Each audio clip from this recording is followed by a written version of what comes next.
The broken treaty commander Sarah Chen stood on the observation deck of Unity Station, Earth's newest orbital platform, watching as alien ships approached through the void. The sleek vessels moved with grace that human technology couldn't match, their hulls shimmering with energy fields that bent light around them. Today marked humanity's formal entry into the Galactic Council, a moment that would change everything. The morning had started with celebration across Earth. Children watched from school auditoriums as their teachers explained how humans would finally take their place among the stars. Scientists gathered in research facilities, eager to exchange knowledge with civilizations thousands of years older than their own. Military leaders like Sarah felt a mixture of excitement and caution, knowing that contact with advanced species could bring both opportunities and dangers. Dr. Marcus Webb joined Sarah at the viewing port, his usually calm demeanor showing signs of nervous energy. The quantum physicist had spent months preparing for this day, studying every piece of alien technology the Council had shared during preliminary negotiations. His dark eyes reflected the stars as he spoke quietly. "The energy signatures are fascinating," Webb said, adjusting his tablet to show readings from the approaching fleet. "Their propulsion systems operate on principles we're just beginning to understand. Quantum manipulation on a scale we never thought possible." Sarah nodded, her short black hair catching the light from the displays around them. As Earth's youngest fleet commander, she had earned her position through skill and determination, not connections. The years of training had prepared her for many scenarios, but first contact with an entire galactic civilization felt different from anything she had experienced. "Any concerns about the security arrangements?" she asked, reviewing the data on her own device. Webb shook his head slowly. "The Council has strict protocols about first contact ceremonies. They've done this hundreds of times with other species. The hegemony might not like us joining, but they're bound by galactic law to respect the process." The hegemony represented one of the most powerful factions in known space, a militaristic alliance that viewed newer species as potential threats or resources to be controlled. Their opposition to human membership had been vocal during the negotiations, but the Council's democratic process had prevailed. Earth would join as a junior member with full rights and protections under galactic law. Admiral Rodriguez's voice crackled through the communication system from the command center below. "All stations report ready. The Council delegation is requesting permission to dock at Base 7. Sarah activated her comm unit. "Permission granted. Deploy honor guard and prepare the ceremonial chamber." The next few hours passed in a blur of formal introductions and ancient rituals. The Council's representatives came from a dozen different species, each adapted to different worlds and environments. Some breathed oxygen like humans, while others required specialized atmosphere suits. Despite their differences, they shared a common goal of peaceful cooperation and mutual advancement. Elder Vorthak, the Council's senior diplomat, addressed the assembled crowd in the station's main hall. The tall, elegant being spoke through a translation device that rendered his melodic language into clear English. "Today, humanity joins our ancient fellowship," Vorthak announced, his forearms spread wide in a gesture of welcome. "Your species has shown remarkable potential despite your youth. We look forward to the contributions you will make to our shared future." Sarah felt pride swell in her chest as she watched human and alien representatives exchange gifts and sign treaties. Earth's children would grow up in a galaxy full of wonders, with access to technologies that could solve problems that had plagued humanity for centuries. Disease, hunger, and environmental damage could become things of the past. Dr. Webb stood among the scientific delegation, his face bright with anticipation. The knowledge exchange protocols would begin immediately, with human researchers gaining access to vast databases of information about physics, biology, and engineering. The potential for advancement seemed limitless. The ceremony was nearly complete when the first alarms began to sound. Sarah's training kicked in immediately as red warning lights flashed throughout the station. Her comm unit buzzed with urgent messages from the command center, and she could see confusion spreading among the alien delegates. This wasn't part of the ceremony. "Commander Chen to control," she spoke quickly into her device. "Report status. Admiral." Rodriguez's voice carried a note of disbelief. We have multiple unidentified ships dropping out of hyperspace. They're not responding to our hails, and their energy signatures don't match any council vessels.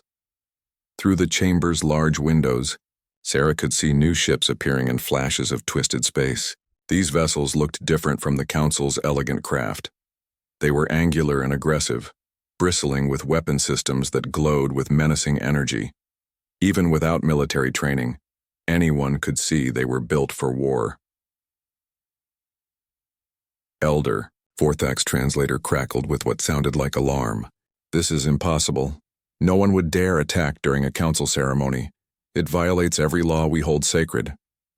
Dr. Webb pulled up his readings on a portable display, his face growing pale as he studied the data. Sarah, these ships are using quantum disruption fields. They're jamming our communications with Earth. The lead ship among the newcomers was massive, easily twice the size of Unity Station itself. Its hull was a dark metal that seemed to absorb light, and weapon ports along its sides began to glow with charging energy. When it finally broadcast a message, the voice that filled the chamber was cold and filled with contempt. "I am Zektar, War Commander of the Hegemony Third Fleet," the alien voice announced. "By order of the Supreme Council, this illegal gathering is dissolved. The primitive species known as humans will submit to hegemony authority or face destruction." Sarah felt ice form in her stomach as she realized what was happening. The hegemony had decided to act before Earth could gain council protection. By attacking during the ceremony, they were violating centuries of galactic law, but they clearly believed the risk was worth it. Elder Vorthak's translation device conveyed outrage and disbelief. "Zektar, you cannot do this. The Council will not allow such aggression." "The Council grows weak," came the reply.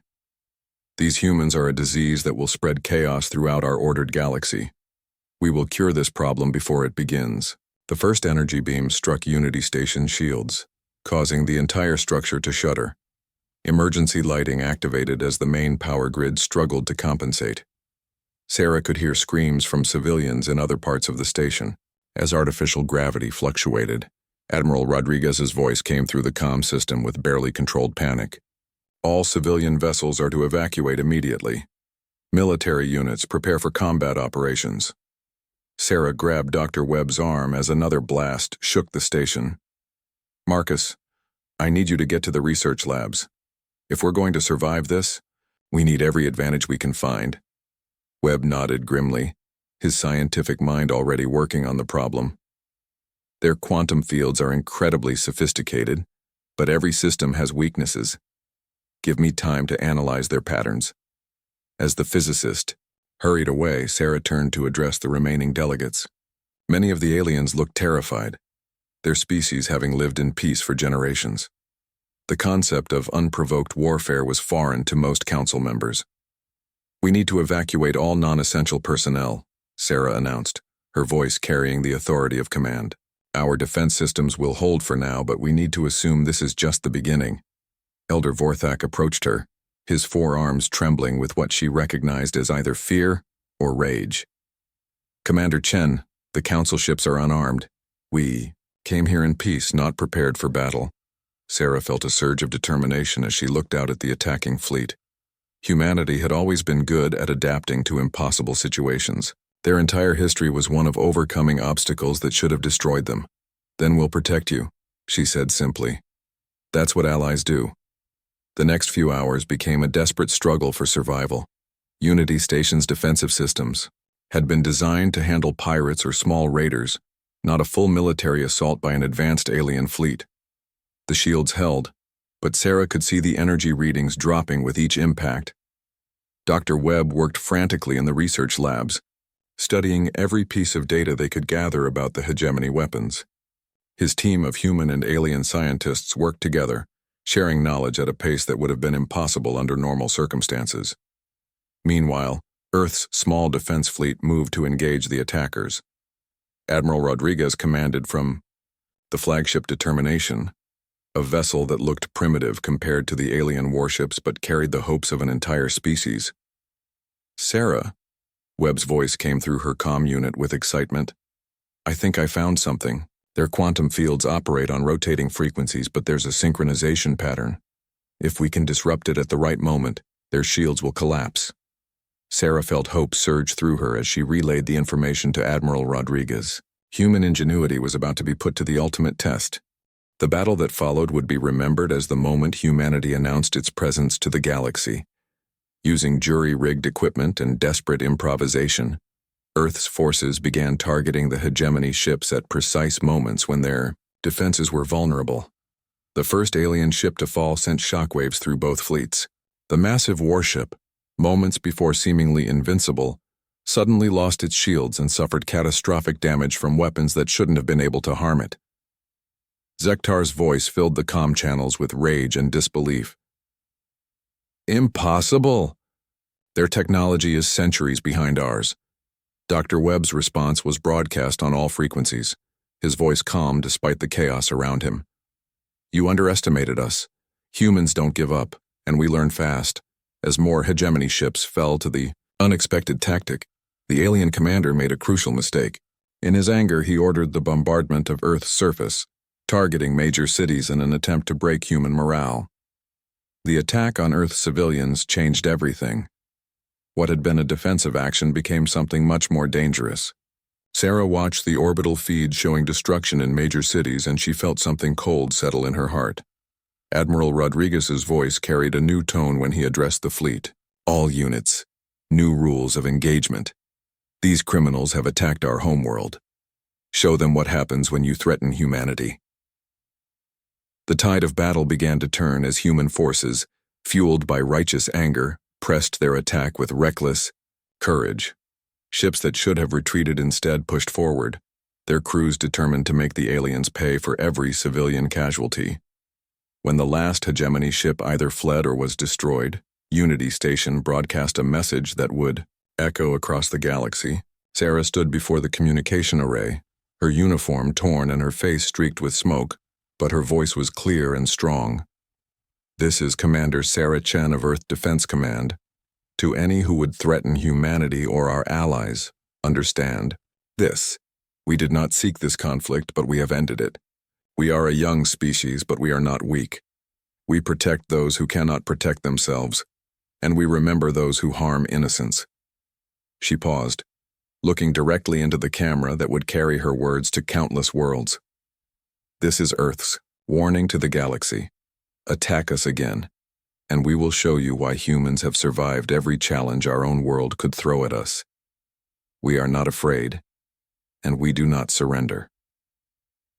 The message was transmitted on every frequency, carried by Council, ships to the far reaches of known space. In the aftermath of the battle, as rescue teams worked to save survivors and repair damage, humanity had announced itself as a force to be respected. But in the depths of hegemony space, Supreme Overlord Krathmox received reports of the defeat. With cold fury, the loss of an entire fleet to a primitive species was unacceptable. As he began planning a response that would dwarf the first attack, one thing was certain. The war between humanity and the hegemony had only just begun. The price of defiance. 3 months after the Battle of Unity Station, Earth had transformed into something unrecognizable.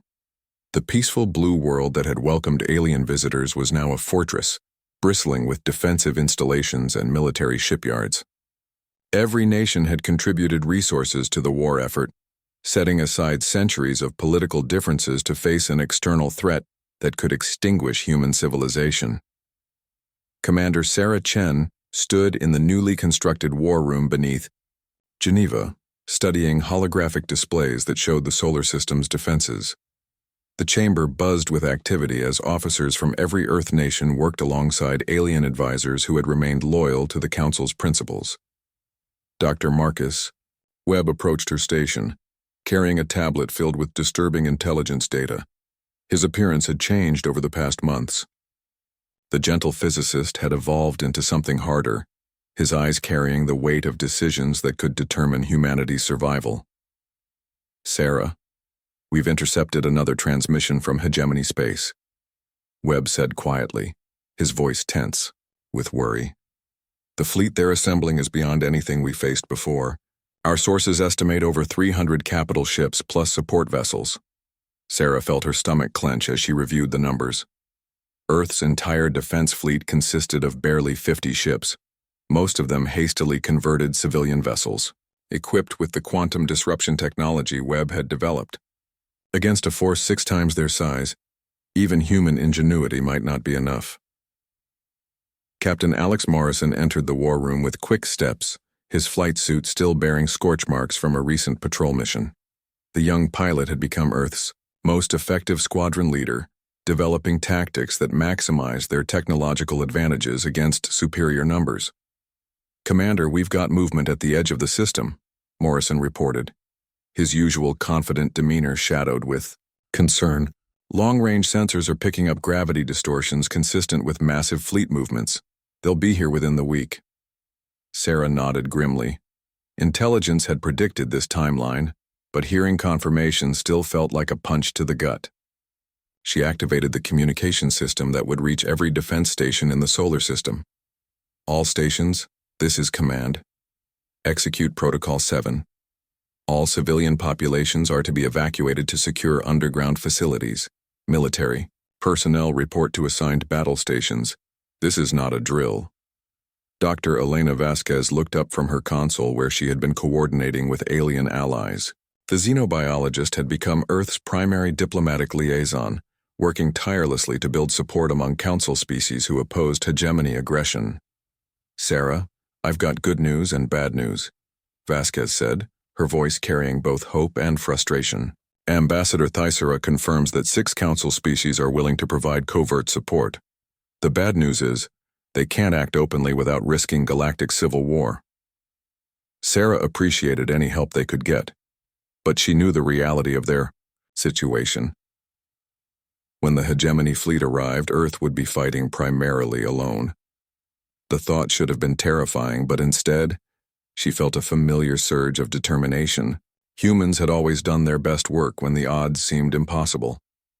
General Patricia Kane strode into the war room with the confident bearing of someone who had spent decades preparing for exactly this kind of conflict.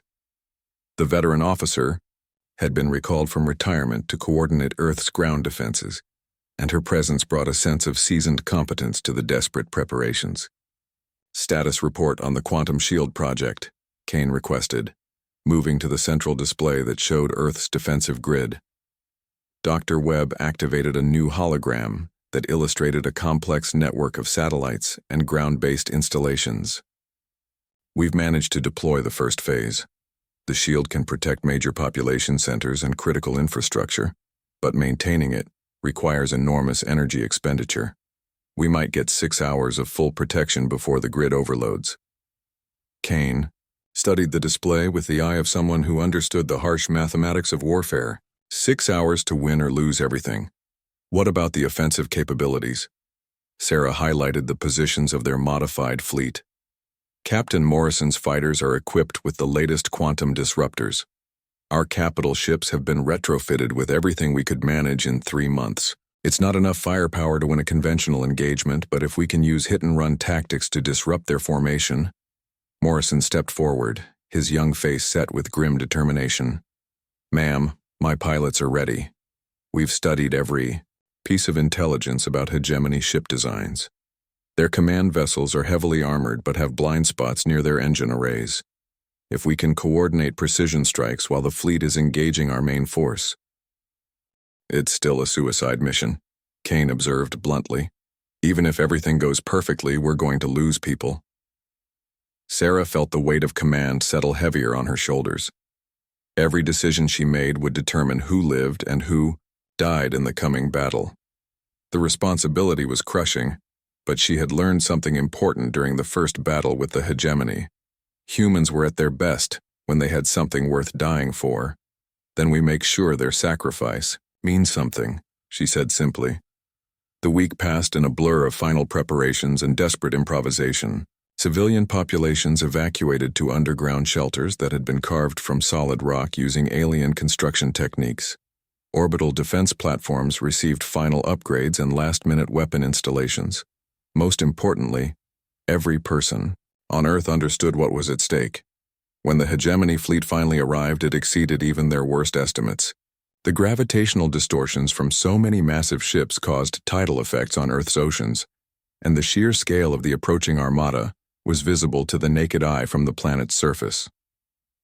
Supreme Overlord Krathmox commanded the fleet from his flagship Eternal Dominion, a vessel the size of a small moon bristling with enough firepower to glass an entire world. His message to Earth was brief and filled with contempt. Humans of the third planet, you have one opportunity to avoid complete annihilation. Surrender unconditionally and submit to hegemony authority. Any resistance will result in the extermination of your entire species. Sarah's response was broadcast from every transmitter on Earth and throughout the solar system. She stood in the war room surrounded by the representatives of humanity's greatest achievement, people from every nation working together toward a common goal. Supreme Overlord Krathmox, this is Commander Sarah Chen speaking for all of humanity. We reject your demands. Earth is our home and we will defend it with everything we have. You want to destroy us because you fear what we represent. The idea that might doesn't make right, that cooperation is stronger than domination. She paused, looking around at the faces of people who had become her family over the past months. You're about to learn why that idea is worth fighting for. The battle began with a massive bombardment from the hegemony fleet. Energy beams capable of boiling oceans struck Earth's quantum shield, causing spectacular displays of light as the protective grid absorbed and redirected the incredible energies. For a few crucial minutes, the shield held. Captain Morrison led his fighter squadrons in desperate attack runs against the massive enemy vessels. The small, fast ships darted between the giants like angry wasps, striking at precise points where their quantum disruptors could cause maximum damage. Each successful hit caused enemy shields to flicker and fail, allowing Earth's heavier weapons to score telling blows. Dr. Webb coordinated the shield network from his command center, pushing the system beyond its design limits through sheer force of will and scientific improvisation. Every modification he made bought Earth a few more minutes of protection, time that was paid for with the lives of pilots who pressed their attacks past the point of no return. The tide of battle shifted when Ambassador Thaisara's secret allies revealed themselves. Council ships emerged from hyperspace at the edge of the system, not enough to change the overall balance but sufficient to prevent the hegemony from using their standard overwhelming tactics. Sarah, Webb's voice carried exhaustion and triumph as he reported from his station. I've found it. The hegemony command ship has a quantum resonance signature that's different from the others. If we can hit it with a coordinated pulse from all our remaining ships. Sarah understood immediately. Destroying the flagship wouldn't end the battle, but it would disrupt the enemy's command structure and give Earth's forces a chance to exploit the resulting chaos. All units converge on the flagship, she ordered, knowing that she was asking her people to fly into the most heavily defended area of the enemy formation. This is our chance. What followed would be remembered as the most desperate few minutes in human history. Every remaining Earthship, from massive battlecruisers to single-pilot fighters, focused their attack on the Eternal Dominion. The hegemony flagship's defenses were incredible, but they had been designed to stop conventional weapons, not the quantum disruption technology that Webb had developed. When the massive ship's shields finally collapsed, the explosion was visible. From Earth's surface, the loss of their command vessel threw the hegemony fleet into confusion, and Earth's forces pressed their advantage with the ferocity of cornered animals. Supreme Overlord Krathmox died in the explosion of his flagship, but his second-in-command managed to rally the remaining forces for a final assault on Earth itself. The last phase of the battle was fought in Earth's atmosphere, with burning ships falling like meteors over major cities. In the end, it was General Kane's ground-based defenses that made the difference. Ancient missile systems upgraded with quantum technology reached up from Earth's surface to strike at enemy ships that had broken through the orbital defenses. The sight of humanity's oldest weapons destroying the galaxy's most advanced warships carried a symbolism that would echo across the stars for generations. When the last hegemony ship either fled or was destroyed, Earth's defenders found themselves in possession of something unprecedented: victory against overwhelming odds. The cost had been enormous. Nearly half of Earth's military forces were gone, and major cities showed the scars of orbital bombardment. but humanity had survived. Dr. Elena Vasquez stood before the Galactic Council's emergency session, representing Earth as its new ambassador. Her words carried the weight of a species that had proven itself through fire and sacrifice. The hegemony believed that might made right, that newer species should submit to older ones simply because they were older. They learned that strength isn't just about technology or numbers, it's about fighting for something bigger than yourself. She looked around at the representatives of dozens of species, many of whom were seeing humans clearly for the first time. Earth offers friendship to all who want peace, but we will never again allow aggression to go unanswered. We've learned that sometimes the price of peace is the willingness to fight for it.